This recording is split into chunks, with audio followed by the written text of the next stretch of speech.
Hello everyone, Ian here again with a quick roundup of what's been happening in our world this week, because it has actually been a pretty busy week by most standards. Start off with the good stuff, the Consumer Electronics Show over in Las Vegas. So leaving aside the illuminated voice activated loo, two other things actually got my eye this week.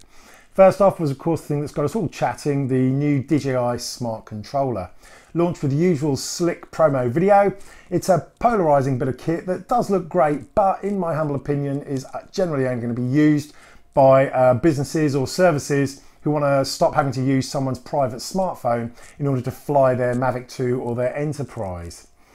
Since putting out my initial thoughts on why I thought most recreational users won't end up getting one, I've also found out that apparently it won't work with the Phantom 4 Pro V2, despite that having OcuSync, according to the DJI sales rep.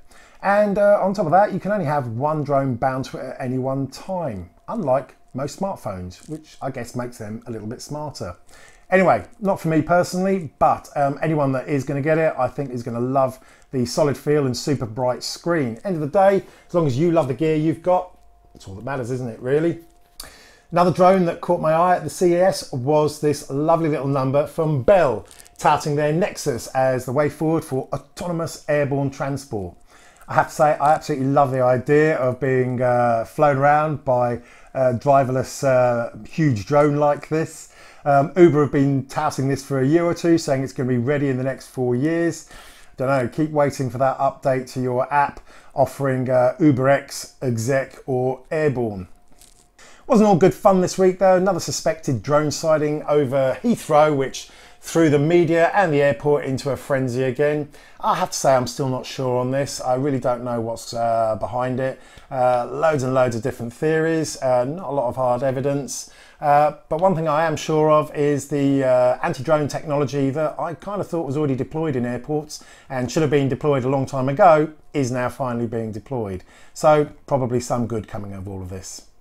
And in what you might say coincidental timing, the UK Department of Transport published its response to the public consultation on the proposed drone regulations coming in later this year. The public consultation ran throughout 2018.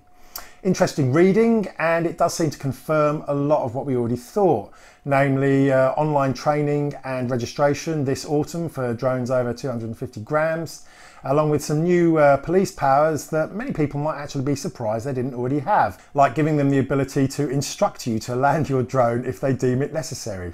And possibly the quite sensible increase from 1 kilometre for the no-fly distance around airports currently in place, going up to 5 kilometres.